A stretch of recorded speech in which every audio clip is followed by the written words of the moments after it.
I would say remember that leadership is about making others better as a result of your presence and energy and ensuring that impact lasts in your absence.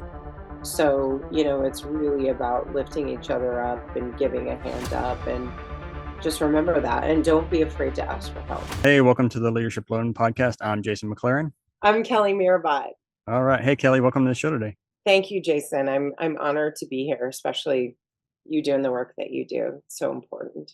Thank you. And definitely, we were talking before we started recording. And of course, when we are talking about you coming on the show, Kelly's background, she's a TEDx talker, author, podcast host. So definitely fits in well with what we're trying to do here at the Leadership Learning Podcast and Go Heroes. And so, Kelly, just start off, tell us about your background and how you got into what you're doing today. Yeah, so I was in corporate for about 11 years. And then January 20th, 2009, I got unceremoniously and shockingly laid off, because I was not prepared for it, which honestly, Jason, launched me into what I'm called to do. This is a vocation, being a leadership coach and having trauma certifications and all of those things. So I'm grateful to the people that laid me off now, which I couldn't say the day it happened, but and I'm honored to say I've worked with over 500 high-ranking officers in the military. My husband being a 20-year veteran in the United States Navy, I said yes to that contract as a love letter to him and to all the men and women who selflessly raise their hand to serve our country, and protect the blanket of freedom that many of us don't even realize is there. So that's a little bit about me. Definitely. And thank you for, all that. And obviously thank your husband for his service. Let's start off with TEDx. So obviously TEDx, everyone knows anybody that's interested in leadership or building their growth and that sort of thing knows about TED Talks and TEDx Talks. So walk us through that. What was that experience like? What does it take to do that? And where do you go from there? Yeah. So I would say at the outset, please do not go into a TEDx talk thinking it's going to make you famous. That is not what it is. I would say, think of it, shift your mindset and think about it like a credential. So here's how it happened during the pandemic.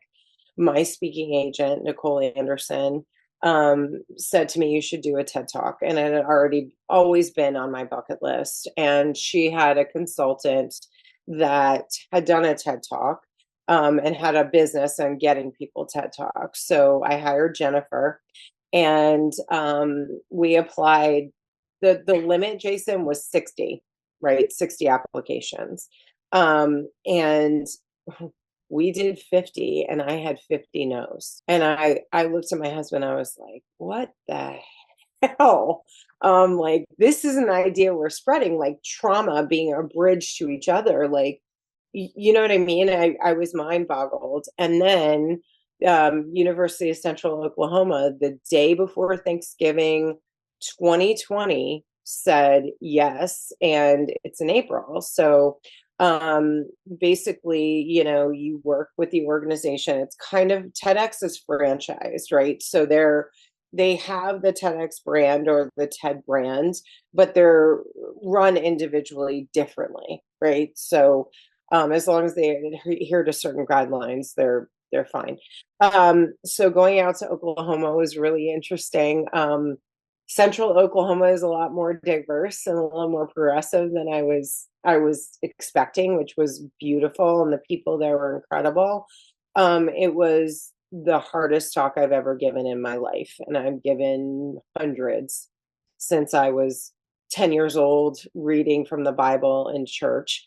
And being a daughter of a professional athlete, I've been in front of journalists since I was 4.5. So you would think I'd be able to get on that stage and open my mouth and go. During the dress rehearsal, I opened my mouth and nothing came out. Like the light went on and I freaked out. In fact, my husband was sitting in the front row and he had heard me memorizing this thing for months. And he was like, mouth the beginning. And then luckily it came out, but I got in the car after that and I was like, I bombed. Like, when I tell you fell flat on my face, I bombed.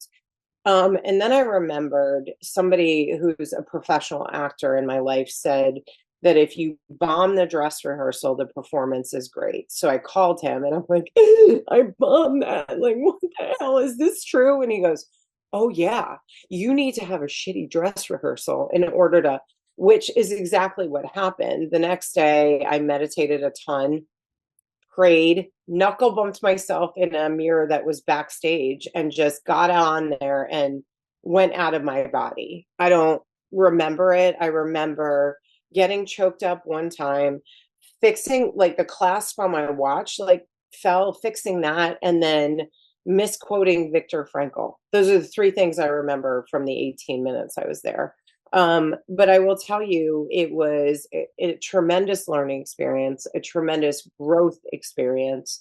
Is it something I would do again? No. Because TEDx now owns that. That's their intellectual property. So I can't chop it up or tell that story in that same way ever again. And I'm really about creative ownership of my work. So, like I said, it was a great experience, but probably won't do it again. Well, that's good to know that. Yeah. I didn't know that they own it afterwards. And Yeah.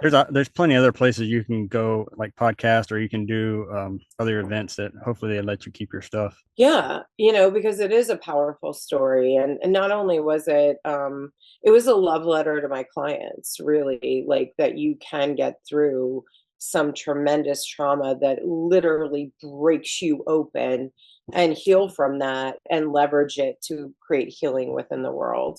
So, I mean, but it was very, very difficult. Like it was probably one of the hardest things I've done in my career. It's amazing. A couple, I don't know what episode number it is off my head, but we did have another TEDx guy, Sean Douglas. If you're listening, people can go back, look for his episode. He's a TEDx, I think he's a coach now, get people on TEDx talks. But yeah, I mean, he's all on the positive side, but it's good to hear the, I guess, not negative, but the cons, con side of it also. Yeah, and I honestly, I don't really see it as negative. It's just, facts. And like I've seen other entrepreneurs who are like, oh, I'm gonna do my TED talk and I'm gonna go viral. And I'm like, I like people going in eyes wide open, right? You don't get paid for it. I had to fly myself out there and put myself and my husband up, you know. You do get paid on the main TED stage in California, but that's if you're Lizzo or Elon Musk or whoever. I'm not quite that yet. But yeah, I mean, and I would say hire a coach. I had a coach too. And I drafted that talk 37 times. So yeah, Amazing. it really was. It was, I'm very proud of it. But again, it was not an easy journey. All right. Let's shift gears to what you're doing now. What, you got laid off. What'd you do? Yeah, so I'm an executive coach, or I like to say leadership coach, because I like to help people lead from within, right? It's an inside out journey. And I really honed my craft focusing on two pillars of leadership, which is, what I have seen over, well, I've been in the corporate world since 1998, but the first pillar is emotional regulation, right? You want to operate from a relaxed body, calm, observant mind. And the second one is energy management. What contributes to and detracts from my energy? If you can master both of those, then everything else will fall into place. So I'm really working with I'm very discerning on who I take as clients. So I'm working with my clients to make them better leaders, whatever that looks like in their mind. I'm not here to judge you, tell you what to do, or act like the drill sergeant in Full Metal Jacket. That's not my job. My job is to walk alongside you and point out what is magnificent about you, right? And then point out what could be detracting from that magnificence or pulling focus from who you are at your core, and making decisions in alignment with who you're being, allowing who you're being to guide what you're doing. Definitely. And that kind of goes into your lifelong learning. I know, like, military people, we're lifelong learners. Like, you join the military, you go to basic, you go to your tech school. Once you get done with tech school, I know in the Air Force, you have different levels. So you start off and you have certain things you have to do for level 5, level 7. And then you're really not done until, maybe you're 15 years in, and then you're, just wait until retirement basically, but everybody's a lifelong learner. That's why we have this podcast. So what are your thoughts on that? I mean, I think leaders at every level can grow by adopting a growth mindset. Thank you, Carol Dweck, for coining that, right? That's a great book. When you come from a place of curiosity and creativity, and I like the military. I mean, I come from a military family. My grandfather was an army doctor during World War II. My uncle was a captain. I could go on and on and on, right? All of those people are curious, and really want to understand the why behind the what. So I would say, read, seek mentorship, attend workshops, and stay sharp and adaptable. Leadership is a journey, it's not a destination. So I will tell you, Jason, when people call me expert, I literally cringe, because I'm like, that to me is you've reached the top of your game and there's nowhere else to go. I would rather somebody say I'm a lifelong learner, which I am. And that actually manifested itself during my work with the military from 2020 to 2024, and Department of Homeland Security and FEMA and TSA. All of those came out of the engagement from the military, because I got to be really, really good at it. A lot of people were coming back with PTSD. Now, if you watch my TED Talk, I've had that, the steps I went through. But what I didn't understand, Jason, was what it does to the landscape of the brain. It literally remaps and creates new neural pathways, and not always positive. But what I did was I enrolled myself in several courses at the Arizona Trauma Institute. I think it was certified behavioral trauma specialist, stepping into a future free of generational trauma, because the military mirrors the population, right? So there were people that were experiencing generational trauma and they didn't even know. I did that because I really wanted to understand the mental impact of PTSD. And I think there's also like post-traumatic, it's PTSG, which is post-traumatic stress growth or something. I can't remember, but I wanted to really, really understand the fundamentals of that. So, I went through it myself. I could act like an expert and act like I knew it all, but I didn't. And there was a lot of great learning. And I will tell you a really funny story. I was the only executive coach. Everybody else was like, I'm a therapist, I'm a social worker, I'm a psychiatrist. I'm like, I'm an executive coach. I'm just here to learn, man. But it was great. And I highly recommend it, because it's fun. It's really fun. And it's great to have an achievement, like that. But ironically, a colleague of yours, and I say that because, you're a military veteran, but one of your active duty colleagues sent me a white paper that documented the training that officers and people in the military go through. And basically it said, if you all did all the training every day, it would take you past a year. Like, it would take more than a year to get all the training accomplished that you need to do your job. I was like, maybe we need to look at that and change it a little bit. But I'm one person. So Yeah, that reminds me of when I was a firefighter. I was going through my Fire Officer 1 certification, and there's a module where you have to do a certain exercise, and we went through all of it. And the person that signed you off forgot to sign it off, and they left, like they got out of the military or went to a different base or something. And so I, went to the next person in the chain of command, and I was like, hey, I did this. I need to get it signed off so I can finish my certification. And they said, I don't remember you doing that. And it was like a big evaluation. Like, it was a full day of operations to do it. We had to set up, fake exercises and everything. oh my And God. so luckily, we document everything. So luckily I was able to find some documentation and get that crossed off my list. But just, like you said, we have so much to do. And I was like, I'm not doing this again. I'm gonna have to wait another 3 months to get all this together. And so that just kind of takes on a whole nother meaning with the military and how things are overdone. I think, some of the changes that are going on now will maybe fix some of that. I think that we have a lot of things that we duplicate efforts, and there's things that we're doing. And I'm an emergency manager by trade also. And I think the same thing with FEMA. I think there's a lot of things that FEMA doesn't do well. But Yeah. not getting political on this show, but there's always ways to look at things, and I think we're finally in a place where we're kind of tweaking that and moving into that direction. Well, Um, yeah.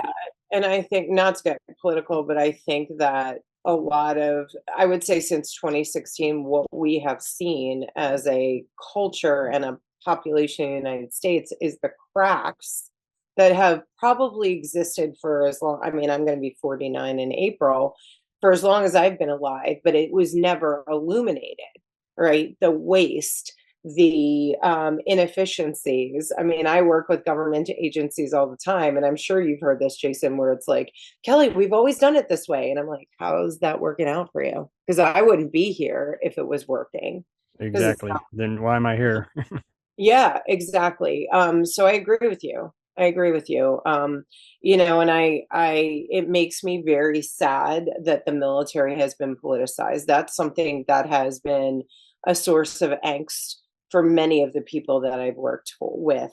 Um, because they're there to do a job, and they, like I said, they selflessly raise their hand and go, yes, I'm going to put myself in harm's way so that you can have the First Amendment right to say whatever you want to say, you know?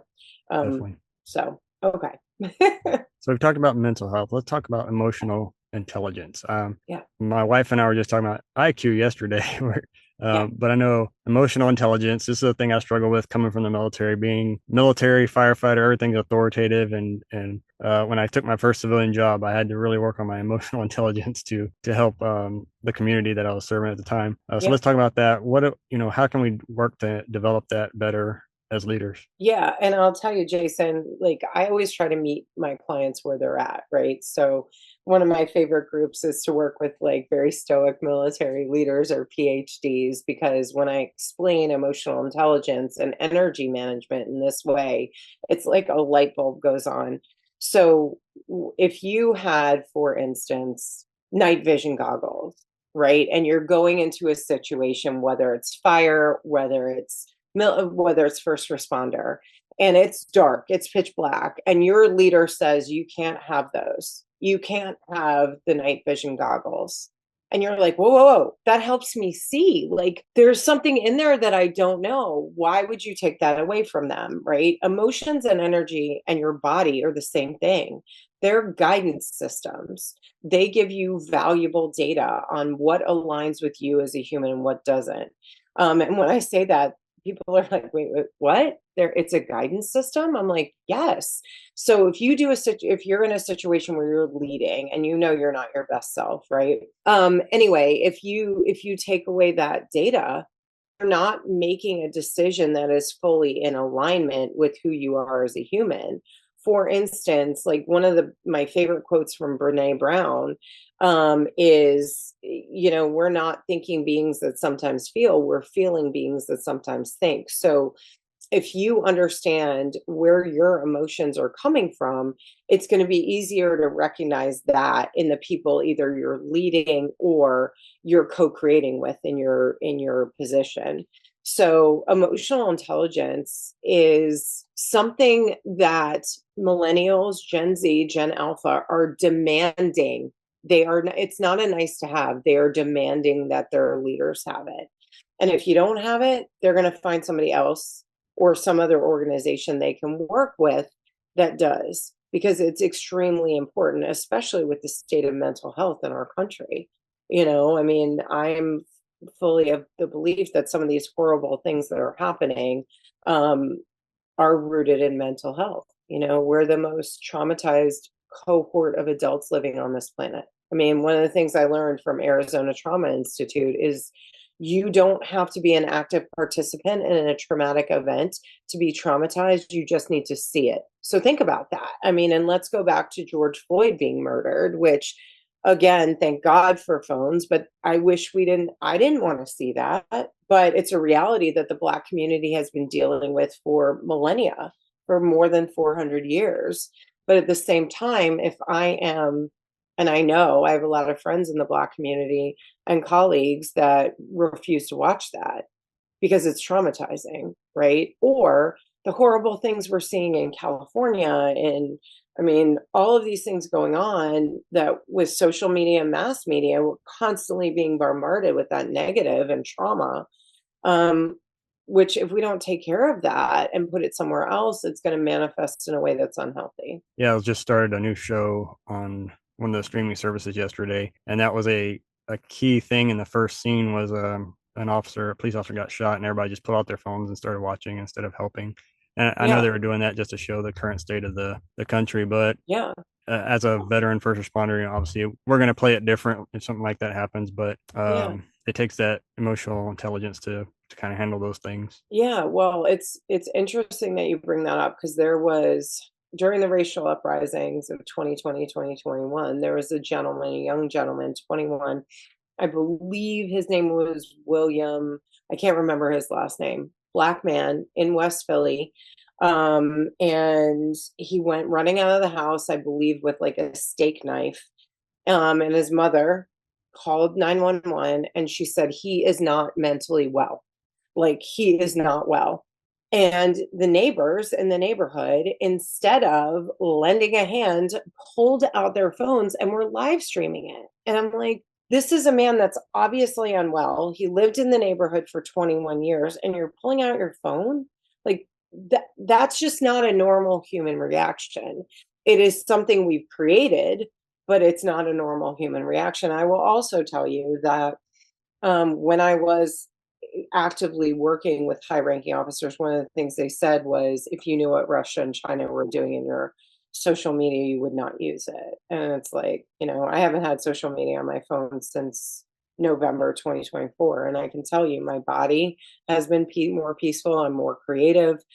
I'm not as irritable. I mean, I don't watch the news either. My clients typically tell me what's going on, and then I research it. But it's just, there was too much noise and distraction in my world, and I couldn't hear myself. So I was like, can't do it. So yeah, I've taken it off most of my devices, and of course, having a podcast and a nonprofit, we have to be on social media. But I make sure it's where I have to go log in on my computer and do it. So yeah, well, and I have the privilege of having a content manager and a marketing team and all of that. So I know that there are certain small businesses that don't have that privilege, and I'm well aware of it, but I couldn't do it for myself and my mental health. So definitely. All right. Kelly, wrapping up, if you had one leadership tip for a new leader, maybe they just got promoted or they're moving into their first leadership role, what would it be? I would say, remember that leadership is about making others better as a result of your presence and energy, and ensuring that impact lasts in your absence. So, it's really about lifting each other up and giving a hand up, and just remember that. And don't be afraid to ask for help, because anybody who tells you they know it all, nope, it's all made up. It is all made up. Somebody somewhere started the knowledge. So don't be afraid to ask questions and learn as you go. Definitely. And if listeners want to reach out to you, how can they get a hold of you? Yeah, so you can go on my website. It's kellymeerbott.com. So it's KELLYMEERBOTT.com. Or just Google my name. I'm on all the social media platforms, and I do have people monitoring it. So if you do reach out, I will be the one to respond.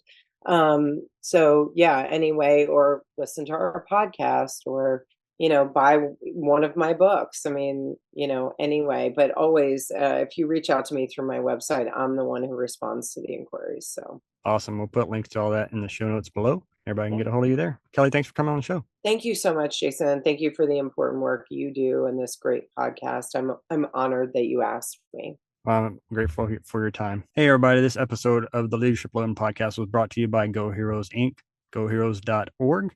If you'd like to be a sponsor, go ahead and check out our website or email us, and we'll get you all the information you need. There are thousands of leadership and management podcasts to choose from. We're glad you chose the Leadership Loading Podcast, a Go Heroes production. If you'd like to support Go Heroes Inc., visit www.goheroes.org. And with that, it's time to wrap up today's show. Thank you so much for listening. We sincerely hope you liked it. Don't forget to like, subscribe, and share this podcast with your family and friends. Let's all grow together. Thanks for listening to the Leadership Loading Podcast. Leadership inspired.